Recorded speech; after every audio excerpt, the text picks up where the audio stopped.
This episode is brought to you by Experian. Are you paying for subscriptions you don't use but can't find the time or energy to cancel them? Experian could cancel unwanted subscriptions for you, saving you an average of $270 per year and plenty of time. Download the Experian app. Results will vary. Not all subscriptions are eligible. Savings are not guaranteed. Paid membership with connected payment account required. Hello and welcome to Audiobook Connection, behind the scenes with the creative teams. I'm Becky Parker Geist and I'm your host. Audiobook Connection is your place to learn about the audiobook creative process and for authors to learn valuable tips on producing and marketing your audiobooks. This podcast is sponsored by Pro Audio Voices, helping great stories come alive through audiobook production and marketing. Hi, thanks for joining me today. We're going to cover something that's really fundamental to audiobooks. And the reason we're covering this is because I seem to get a lot of questions at the end of audiobook projects about the finished files. So it seems like there are many people who have this question about what does that finished product look like? And I differentiate from sound like because we know what it sounds like, but what does it look like? What kind of form does it take as an audiobook? An audiobook is fundamentally a playlist. So it's a playlist of audio files. And it starts with your opening credits, which is a separate file unto itself. And then each of the other files, which might be a dedication file, a chapter 1 file, things like that. All the way to the very end, you might have an About the Author file. Hopefully you do. And eventually, at the very end, you're going to have your closing credits file. And that's where you're including not only your title, your narrator, authorship, but also your copyright information. What this means is that when your audiobook production is complete, you should receive a folder or a zipped file of your audiobook tracks. Again, this is a group of files, not a single file, and they will be played as a playlist. So now if we jump to the consumer's point of view, what is that experience like for them? There are really only a few different options on what that experience might be like for them. These days, almost all audiobooks are downloaded. They are available, purchased as downloadable files. What that means is that there is no physical object, nothing you can hold in your hand and pass to somebody on the street. There is only the download of the files. And these are, as I said earlier, this is a playlist of files or a group of files that will be played as a list. In this digital download version of an audiobook, typically, a listener may either stream that, which means they're not actually downloading it to their own device. They're playing it while they are online. You could think of something like Spotify or Netflix as an example of you get to watch something or listen to something, but you're not actually taking the files and putting them on your device. You're just streaming them and watching them online. The other way is to download them to a device. So let's say, for example, an Audible purchase would lead to somebody listening to the audiobook in the Audible app. They would buy it either on their phone or on any other device. They would purchase it. It would be in their library. And when they go to their Audible app, it will show up in their library list. From there, they can choose to listen to it, streaming it, without downloading it to their device, or often they will download it to the device so they can listen when they're not online. For example, if they don't have Wi-Fi. Let's say if you're driving and you're going to be going in and out of Wi-Fi service, or you don't want to use all of your data for listening to an audiobook, then downloading it would be a good idea.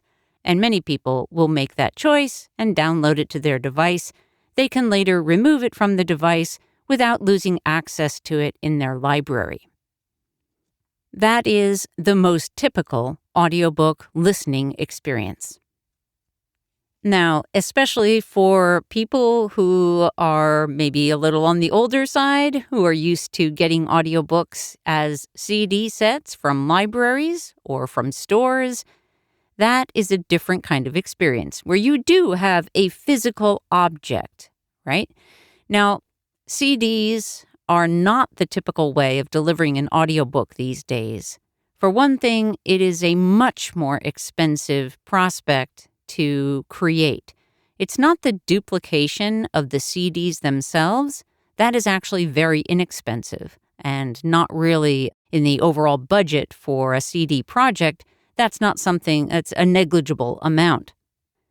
The part of the cost that is usually much more significant and a real deterrent from going the CD route is the cost of the packaging.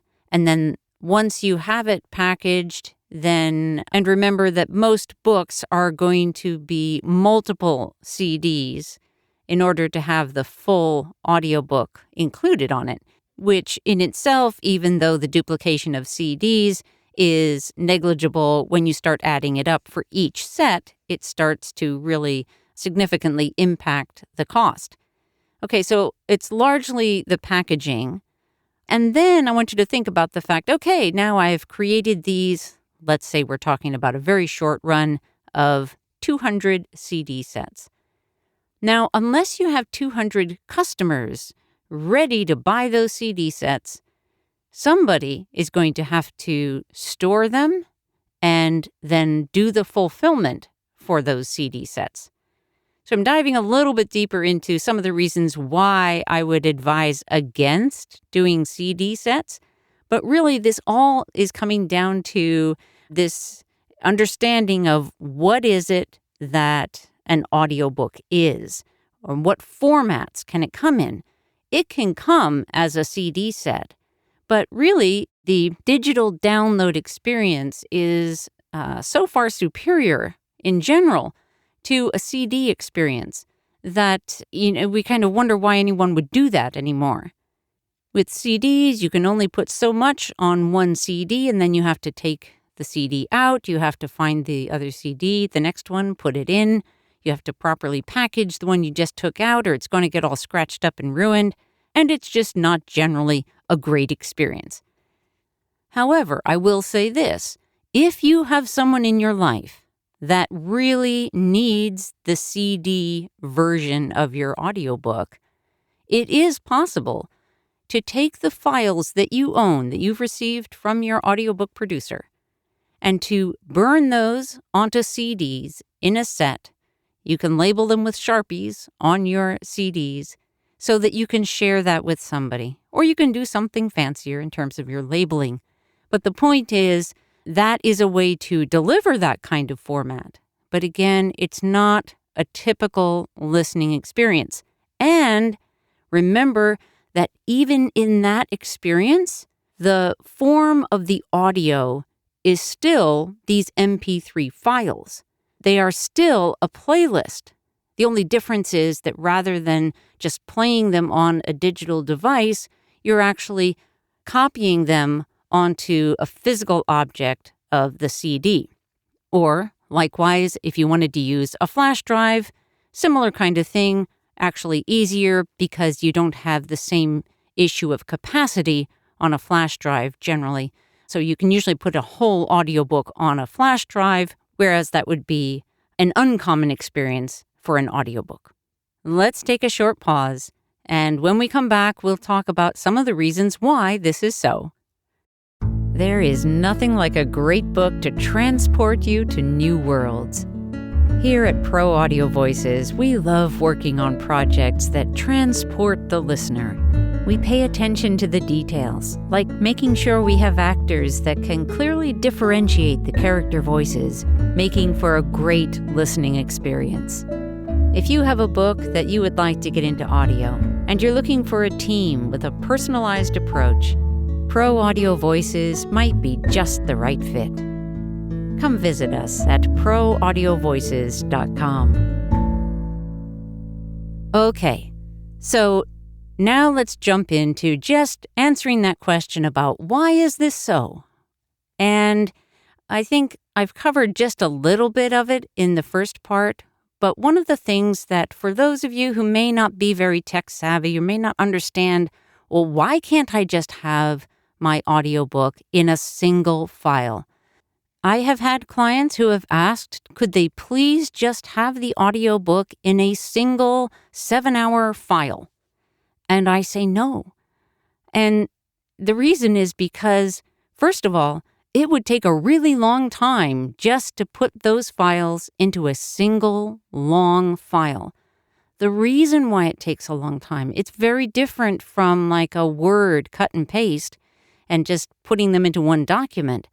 When you bounce an audio file, which is really just, we'll just say a save as an audio file, it takes a long time, all of that processing that happens to create a long file. The other really big problem with that, and the reason why I absolutely say no, is because once you have that file, it's going to be so huge that you're probably not going to be able to download it anywhere.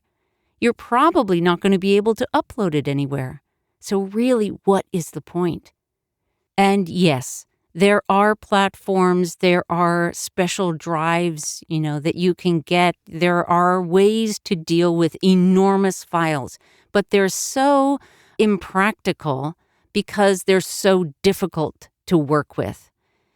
And if you're thinking that for you, if you're feeling like tech is a hard thing for you, something that you don't understand a lot about, and therefore you want the simplicity of a single file, actually, having a single file causes more problems, not fewer problems. And so I want to reassure you that the group of files, that playlist, is absolutely the way that you want to receive it and the way that you will receive it. And I just want to make a note here for anyone who's working with an audiobook producer or working with a narrator directly where they're producing the audio that you're going to then be dealing with.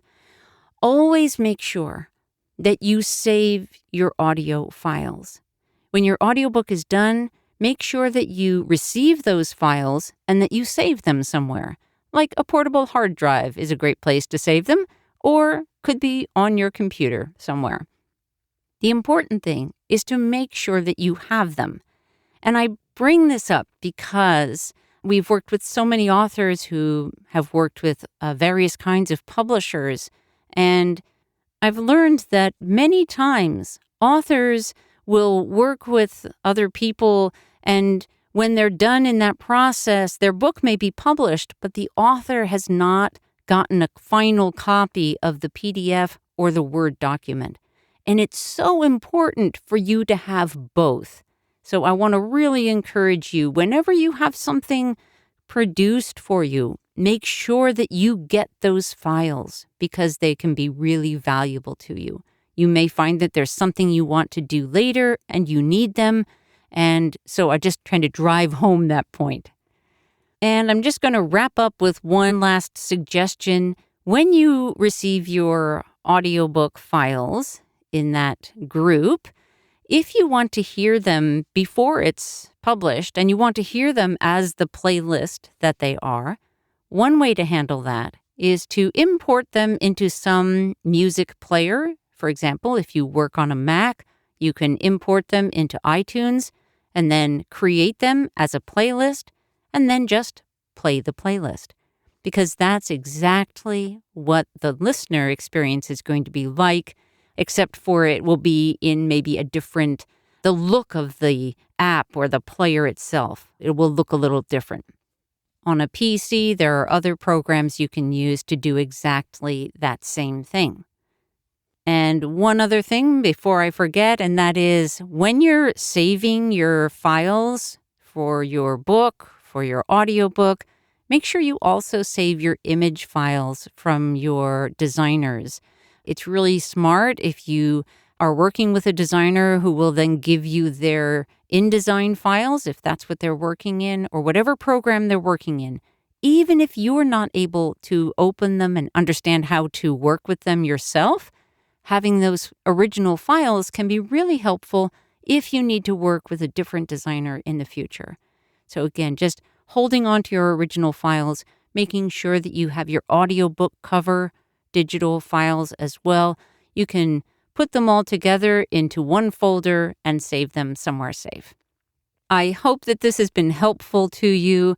If you have questions, you know where we are. Please reach out to us at proaudiovoices.com. Thanks so much. Have a great day. Thanks for joining us for Audiobook Connection, behind the scenes with the creative teams. Please take a moment to subscribe at audiobookconnection.com. The podcast is sponsored by Pro Audio Voices, helping great stories come alive through audiobook production and marketing. Learn more at proaudiovoices.com. Again, thanks for being with us, and please join us next week.